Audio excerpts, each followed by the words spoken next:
Hey, speaking of fun, I know this super fun drinking game we can play. Every time one of you says something that the other can't relate to, you both drink. Could be fun.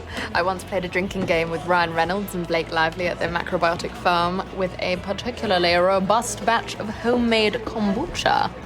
Do I have to drink for every word I don't know? TBTL.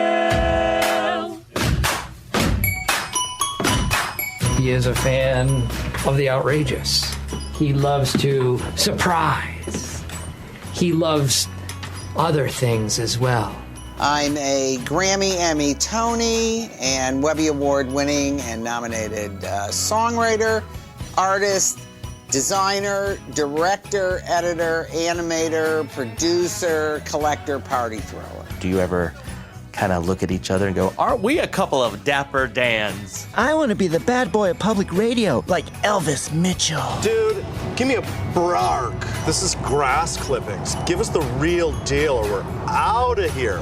Thing I'm gonna do for you guys, I'm gonna hook you up to the best stuff, okay? But you gotta jump into my van. Dolphinitely. For sharks. Come on.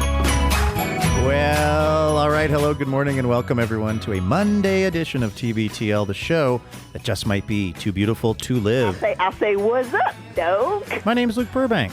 I am your host. I can't believe you're still on the air. So happy to be bringing you episode 4524 in a collector series. Let the fun begin. And we are going to do something that we have been needing to do for a long, long time. Get more interesting. No, we would never do that. But we do have a tremendous number of voicemails that have been collected and are waiting for their special moment to appear here on TBTL. And we're going to do that. We are going to work through a big batch of voicemails. And so those of you who have left the messages can have satisfaction of hearing them. And those of you who love listening to us opine on voicemail messages, God, this is going to be the day for you. So please stick around as I introduce my dear friend and the longest-running co-bro of the program, maybe best known for his depictions of the tall ships. And I'm going to get all anecdotal on you. He's Andrew Walsh. He's joining me right now. Good morning, my friend. Good morning, Luke. This feels sort of like my apology to the listeners and also a bit of a make good. I mean, This is early in the week for you to already be beating up on my friend Andrew. No, we're not beating up. We're just acknowledging some shortcomings. And I'm not just saying this, because the listeners are listening now. I said it behind their back when I was talking to you privately.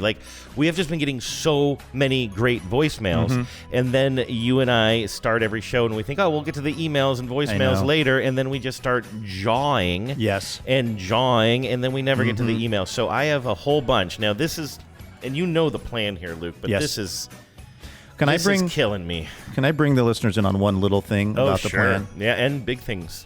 I had one job. Over the weekend, I had one job, which was get one of those, when you're in the casino or maybe you're at some kind of a raffle night at the Eagles or the American Legion. There's that big wheel that you can spin and it goes click, click, click, click, click. Yeah. And you were carefully all weekend, Andrew, you were collecting, you were preparing these voicemail messages. And I said, I got the tote wheel. I got it. And then this morning, when we dialed up, you said, "Where's the tote wheel?" And I was like, I know. And thankfully, you've got one, right? Yeah. I went back to Valley City. Yeah, you went to the tote wheel district. Where I grew up. Yes, actually, no, I didn't. There is no tote wheel district anymore. It's been kind of tough times. But thanks, Amazon. I did go to St. Martin of Tours Church, the church that I grew up in there in Valley City, and where we would have the special, what was it, the spring ham cooks, I believe, and the chicken. Fish fries. They probably had fish fries, and we definitely had... I'm big on fish fries since our time in the Midwest. It's like my new personality is loving fish fries. I know. But anyway, and so they had one of these big wheels, so I went and I asked the priest at the... Basically, I want to say this is a 100% Andrew Walsh production, from the absolute top down. Let's wait until we get done with this particular project.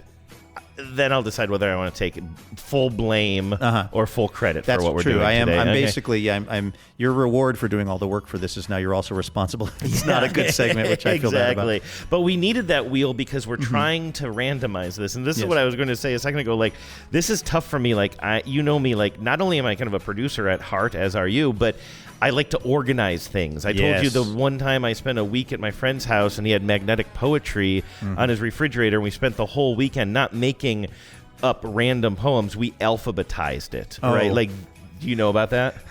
That's a real story. I can't believe how fun that sounds. That's the week I met Genevieve. That was my friend Paulie. He flew me out to Boston, and we landed. In the first night, I think we got like a half rack of beer or something like that. We're like, well, let's start by alphabetizing this magnetic poetry that covered his whole front and two of his peas fridge in a and pod. freezer. Exactly. So. I have all these voicemails that I've been grabbing off the voicemail line literally for months now, Luke. Yeah. And I know a bunch of them would probably fit together thematically in some way, but we want to randomize it. Yes. I want you to spin that big wheel that Father Dunphy gave me. Well, you've got to spin it because it's at your house, but you didn't get it? Wait. I shipped. Oh, are you kidding? Hold on. I shipped it to you. Just hold on look. a second. Talk to your mail carrier. She's actually here. Okay, yeah. Yeah, you can bring it in. Yeah. She's laughing. I don't know what she's laughing about. Okay. It's actually, if you could just, I have these headphones in, so if you could just get it to where I can reach it. Just a little bit closer. That's actually perfect. Thank you so much. Thank you very much. Yes. Appreciate you. Okay, I've got it, Andrew. That scared me. I thought I didn't get there on time for a second. And you paid for that. God. You did that kind of shipping where, like you can track it and everything. Yeah, but I wasn't following certified that. mail. Yeah, but Okay. Anyway, so I'm glad you got that. Can you got it? You can reach Hold on. it there. Let me Okay, reach so over to it. you're gonna spin the wheel, and we put every one of these voicemails on the wheel, and then you're gonna spin it wherever it lands. I'm gonna play one. Okay. All right. Here we go. Spinning the wheel. Ooh, this is a good one, actually. Yeah, right. It's good. Hold on. It's coming around to. All right. There. Okay. All right. Does that say Kirsten? It does, actually. Does it say Kirsten? Okay. So we're just going to grab this voicemail. Here's what we're going to do. Because we're doing this randomly, Yes. I'm not going to, I literally can't. I'm not even joking. Yes. I can't set these up because I don't know what they're about anymore. So you and I are going to listen to them all the way through, and then we can sort of fill in the context of what we were talking about on TBTL at the time. So this is a little bit like a treasure hunt of our memories. Something that I'm famously good at is remembering things about the show. Exactly. So we'll have to try to figure out the context for these voicemails, what we were talking about, and then, but we'll do that at the end. And, Love it. Oh, luckily this one looks like a short one too, right. So it shouldn't get too complicated here. Hi guys, Kirsten in San Francisco here. Been meaning to call. I need to stop it already. I might have misheard that the first time. That sounded more like Kristen to me. That sounded like Kirsten. a Kristen to me as well. But I would like to say this with peace and love. And I've said this many times on the show before. To the Kristens, the Kirstens, and the Kirsties, can we, at long last, lay down our weapons and come together to form one name that the rest of us can remember? K. What if there was a Luke, a Lurk, a Lark, a Lunk, a Lunk? There is a Lunk. It's called me. Like, again, peace and love. I know we're just as God made us, as the guy at the front desk in Spinal Tap says. When he's being insulted by the members of Spinal Tap, one calls him a twisted old fruit, and he says, "I'm just as God made me." I know that everyone's just as God made them, but it is endlessly confusing if someone's name is Kristen, Kirsten, or Kirsty. So I don't blame you for that. I blame this fine listener, possibly donor, who took the time to call into the show, Andrew. That's right. So I think this is a Kristen here. Okay. Hi guys, Kirsten in San Francisco here. That sounded like been meaning Kirsten. Now we're going back to Kirsten? Is there a fourth one? There's a Kristen, there's a Kirsten, there's a Kirsty. Is there a Kirsten? Yeah. Hi guys, Kirsten in San Francisco. I mean, honestly. I think it's... Have you considered Jake? All right, just play it. All right, Sorry. this is Kirsten from State Farm. Hi guys, Kirsten in San Francisco here. Been meaning to call. I think about this every time you talk about the word integral. Oh boy. I work for a university here called California Institute of Integral Studies. Okay. And everyone who works there calls it integral. In case that's helpful. I don't know. I think both is probably right. Okay. Thanks for everything you do. Bye. Well, that one's kind of on you, Luke. How you feeling about that? Well, I wonder if it's groupthink because, they all work at the same place. And so it has been established at some point what they're calling it, integral. Mm-hmm. And so, but does that mean the wider world? Here's the way to know, Andrew. The internet. Oh. Okay. I am now at the dictionary.com pronouncer for the word in question, and I'm going to play it. And then we're going to find out if Kirsten knows of what she voicemails. Okay. Integral. Oh, right. Integral. Isn't that what Jake said? I'm sorry. Your new name is Jake. Jake. Yeah, that's right. That's exactly right. Integral. So does that mean we can officially retire integral? I think so, although does it have what you're looking at it? Does it say, as well as listening to it, does it say that there are two pronunciations or anything? Is there anything that... well, let's see. I think this might... let's try... Integral. That's so the first definition is necessary to make a whole, complete, essential, or fundamental. Games are an integral part of the school's curriculum. Uh-huh. And then in mathematics, it's denoted by an integer, a function of which a given function is the derivative, i.e., which yields that function when differentiated. This reminds me, Andrew, of so many hours of not understanding math in high school, which yields that a function when differentiated and which may express the area under the curve of a graph of the function. Integral. That's what I said, isn't it? Yeah, both of them are pronounced integral. Well, let me see. I have another website here that's going to say how to pronounce it. Okay. Let's see here. Make sure to stay tuned for those. Mm-hmm. How do you say it? Well, there are two clearly different ways of pronouncing it, and clearly quite common as well for this name. One is as Kirsten.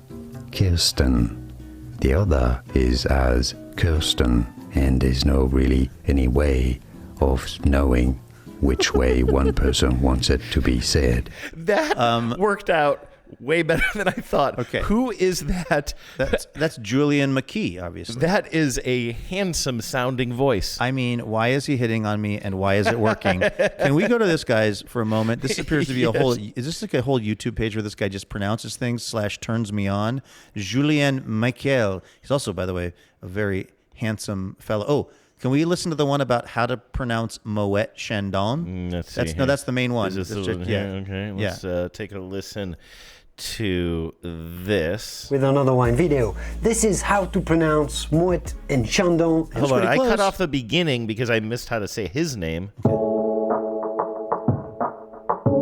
Doesn't that sound... That is going to be a marker of the age we live in. Absolutely. Of this, like, sort of this generic music for YouTube. Yeah, what comes to your mind when you hear that? I think of, like, just, like a YouTube, well, exactly this. Just like a YouTube video that is going to show you how to, like set up your new coffee maker. But it's, like, also involves a push-in shot of whatever the item is, and then that pushed-in shot. So it's like, let's just say it's like, this is going to show you... Let's think of a thing that I am often watching videos about. It's like, today I'm going to show you how to build a raised bed. And it's pushing in on the constructed raised garden bed with that music playing under it. But then it also skips. So it's not just like a consistent, it's like, it's kind of intentionally a little bit jump cutty. Oh, okay. Because that kind of adds some visual... Like, I think there are a lot of programs. In fact, I know there are a lot of programs that you can just like, you can take your footage and put it in there, and then it just kind of like moviefies it. Yeah. In fact, the thing on my Apple now, the iMovie, particularly the iMovie on my phone, it always just wants to make like a magic movie. Remember I had that siblings weekend? Yeah. Back in July or whatever, and like I was trying to figure out what to do because I had a few like videos and then a bunch of photographs, but actually none of it was particularly ideal, and I didn't know how to. Honestly, I didn't know how to integrate it. I didn't know how to make it. That's a true story. I didn't know what to do because, when you have like still photos, but then a couple of short videos, and like, how do you make that into one sort of slideshow that feels coherent or whatever? And so I just took all of the stuff and I dumped it because it was in my phone. I dumped it into iMovie and it just said like, do you want me to make a magic movie? Oh yeah. And I let it make a magic movie, and it picked music exactly like the stuff we're talking about. Yeah. And it made an absolutely unhinged film. Really? It made I'm kind of surprised to hear that. It was. I'm not joking. I thought it was I thought so these bad. were pretty good. No, it was terrible. First of all, the other thing that like, nature abhors a vacuum and the computers abhor a static photographic shot. So it's always, it adds a pan. Yes. Or that tilt, that slow push or in that you're push talking about. in. Yep. And it's like, but it's trying to jazz up too many things. So it's like giving you vertigo to watch it. And then it's picking the weirdest part of the video because it doesn't understand, like, it can understand that the video involves movement of human beings, but it doesn't know, like, what is interesting. Let's say that we were sitting in the hot tub and we were singing along to the Dixie Chicks, which is a real thing that happened. It doesn't know the part of Singing Wide Open Spaces that's actually the kind of cute crescendo. Okay, yeah. So I felt actually heartened by how bad it was. Can I ask you a question? Was it, and I'm just really glad we're making this about the listeners. Was it... Sorry, Steve. Was it taking... You said it was sort of using this music and creating its own soundtrack, but then when it got to a video part, did it sort of drop the music down and you could hear your original audio? That's pretty cool. That was cool that it knew to do that. But again, the sections of the videos that it picked were like... It just was clear that that's something they haven't been able to figure out with AI. Because how would AI look at a video and know what is interesting to human, to our sort of human perception? Like, because all it sees is...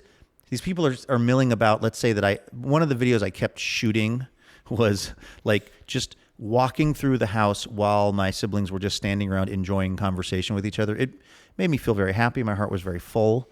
But like, how does the algorithm understand what the good part of that video is? Right. Because it's all the same to the algorithm. It's human beings, or it's forms that it's been taught are humans standing around conversing. It just doesn't know what to do with that information. It'd be amazing if you had left your phone accidentally recording and your siblings are sort of talking behind your back and you don't know it, and then you're all getting together at the end to watch this magic movie. Oh, dude! and because like... I've never, what I'd be like. I'd be like, one of those McConaughey things where I'm in the hospital getting the wrong surgery because I left too much to the AI. Do you want to know how to pronounce this guy's name? I sure do. Let's pay this off. What is up, guys? Joey Mikkel here of Social Neurons, back with another one. That's actually so much less cool than I expected it to be. Got a certain that energy. First one was really like the first one we played. It was just sex on a platter. This one's like, what is up, my guys? That's not a show title, is it? No, I don't it think absolutely is. I don't think we can put a show out called "Sex on a Platter." Okay, well, that seems inappropriate. That's a decision for you to make. So I guess we're never going to get to the Moet Chandon. Oh, yeah, I'm sorry. Here we go. This is how to pronounce Moet and Chandon, and more importantly, why you shouldn't pronounce it any other way. There is an eternal debate on whether you should pronounce Moet and Chandon or Moet and Chandon. Oh, so you're let's going to clear say the once T or not? and for all. You know what I love about this, Andrew? Not only are we making it about the listeners, it's highly relatable. This is... When I tell you, almost every day, Andrew, people come to me with tears in their eyes, and they say, "Sir, how do I pronounce Moet champagne and furthermore Chandon?" And I'm like, you know what? You keep listening to the show. Eventually, we're going to solve this for you by way of this French guy. Luke, oh dear sir, I just donated my life savings to TBTL during the recent thon. Will you please stand up for us? Will you please stand up for us, the little guys, by teaching us how to pronounce Moet and Chandon and why it matters? How would you feel? I'd feel good about us going to a voicemail. Spinning that wheel again, though, because we can't just do hold this. On. I actually packed it up. I didn't know we were spinning it twice. That's on me. We got to spin it. Yeah, while we were talking, I completely boxed it up. So let me unbox it. You got to rebuild Bubble wrapped it. Oh no, you unpacked it so quickly last time. That's why I was just taking it all right, for granted. Here we go. Okay, I was considering returning it to Monos, a luggage company. Okay, here we go. Ready? Yeah. Okay, ready for a spin. Here we go.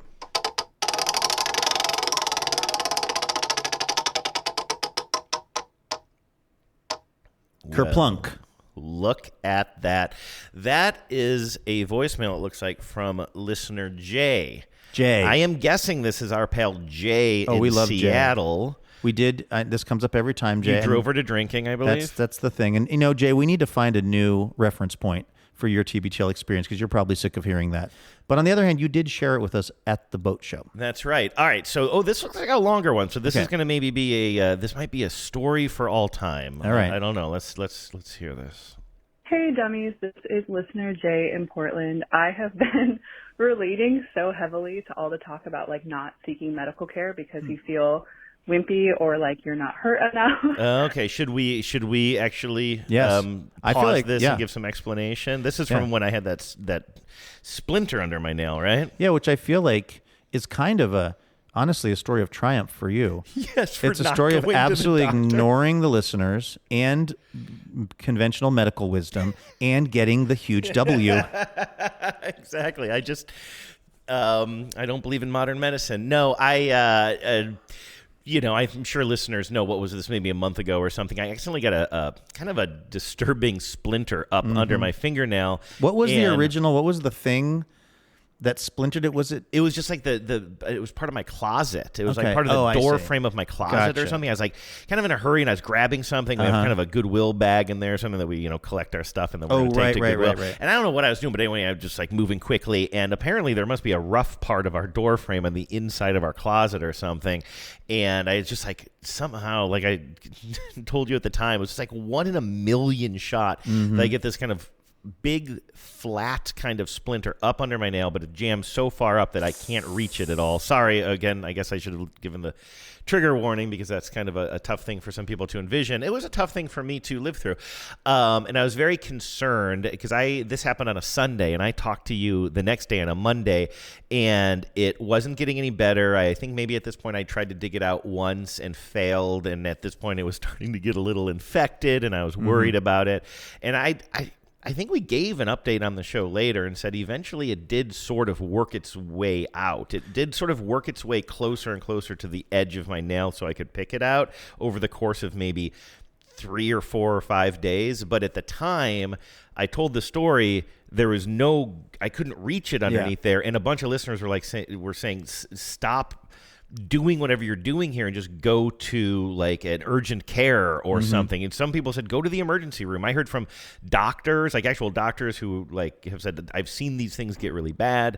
I heard from listeners who are like, I've had this before and it got really bad. Don't let it really that happen. touched off a firestorm of people reporting stories of foreign objects in their bodies. Yeah, it really did. And a lot of concern, of course, for yours truly, which But you I were appreciated. absolutely right to ignore all of that advice because I totally it ignored it literally worked itself out. It kind of worked itself out. I mean, who knows what would have happened if I hadn't gone kind of. I did try to do some at home surgery, some meatball surgery on it, and maybe like that with time equals humor. I don't know exactly how it works, but I believe that this is what Jay is referring to here. So I'll let Jay pick it up here. And also thank you so much for the trigger warnings. I am so squeamish, and I really appreciate that. But a few years back, like 3 years ago, I was in one of those cars. I've mentioned this before, that it was having issues shifting into park, and I didn't know it.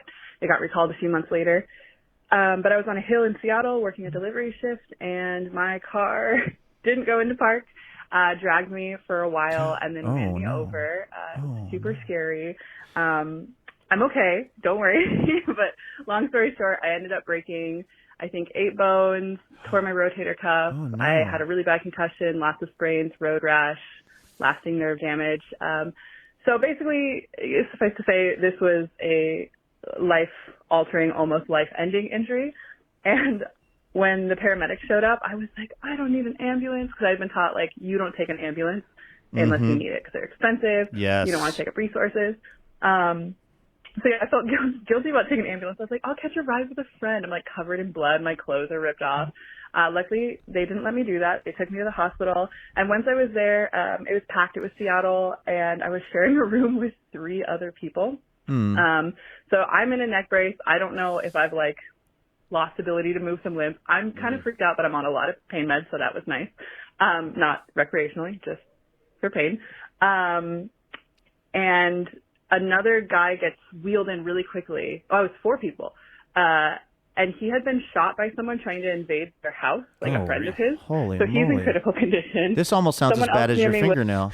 I mean, pain is relative, right? Yeah. Okay. Yeah. No, I mean, I'm just saying, like, your story is obviously the most harrowing, but this is getting close to being second on the list of harrowing stories. That's what I'm saying. Someone else near me was an older person who had fallen off a roof and was struggling. Oof. But there was a lady directly next to me who had cut her thumb. It was like not as bad as the other listener's call. That was terrifying. It was like a small cup. Oh, do you remember we played a voicemail from a listener who had just gone to the end of their emergency room? finger off her thumb. Yeah. That was terrifying. It was like a small cut on her thumb.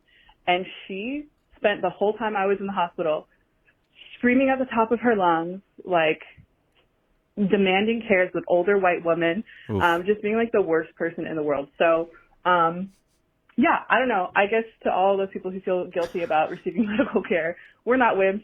You need to receive medical care sometime. And don't be that lady because she sucked. Anyway, that's a long story. Power out. Okay. Let me try to unpack this a little bit. Yes.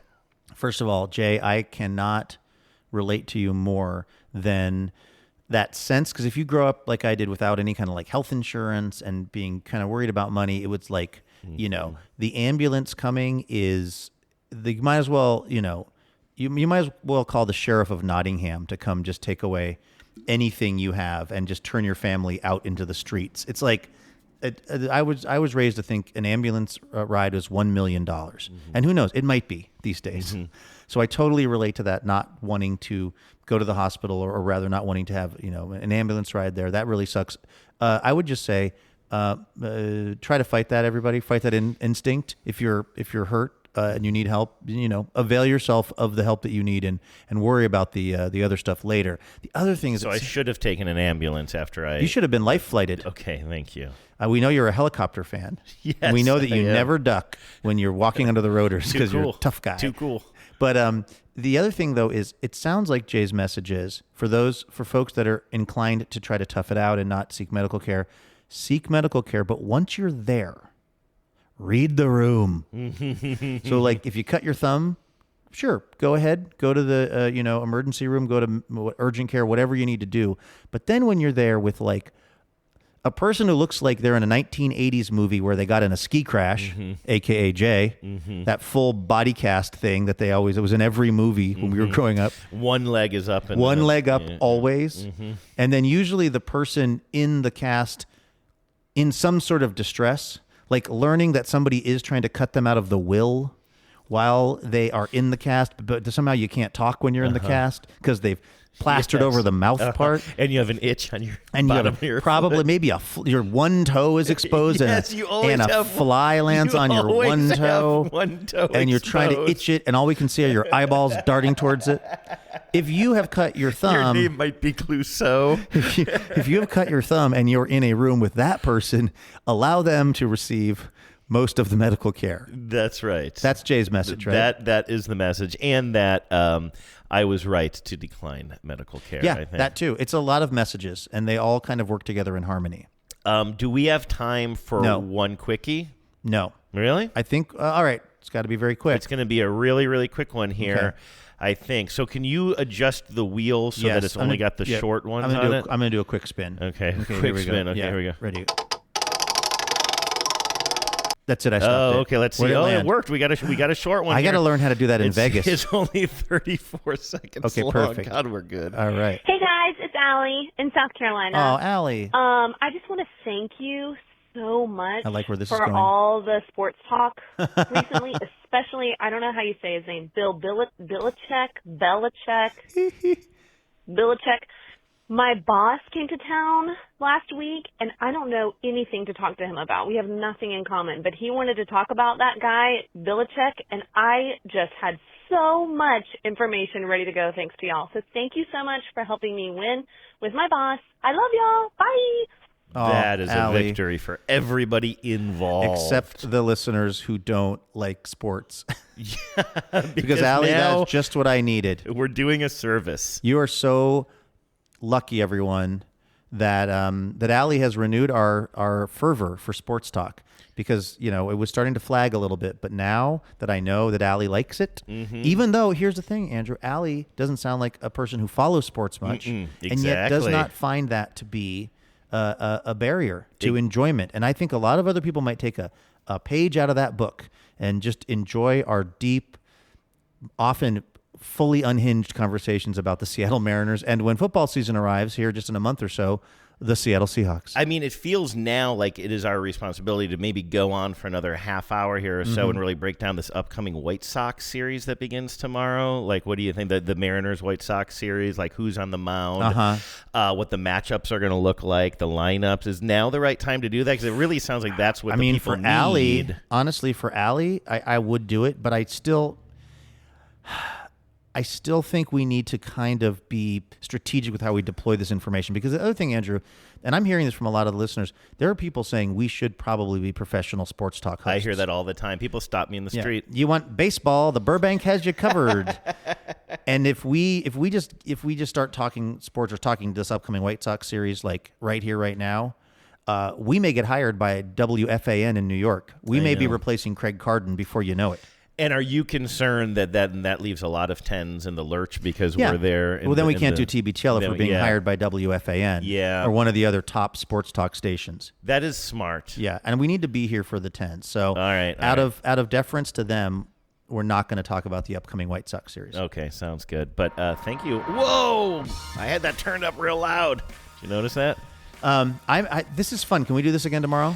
I think we need to. Okay, how many voicemails are we trying to clear out?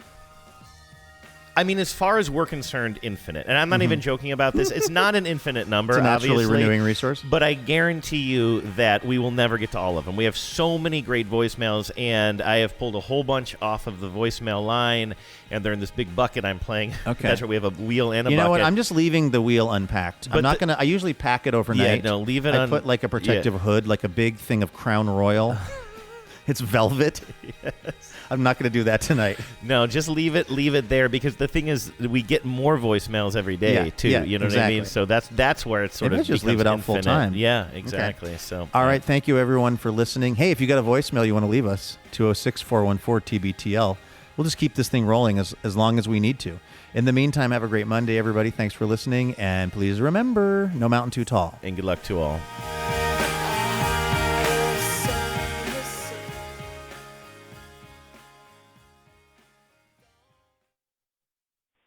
This is listener Kara with listener Colin lurking in the background from West Seattle. And I need you to solve a debate. We received a big jar of Rolos from our neighbor, and I keep singing, Rolo Tony Browntown, Rolo Tony Browntown. And he said, I'm making it up, but I am sure that is dropped, so I need you to confirm or deny this.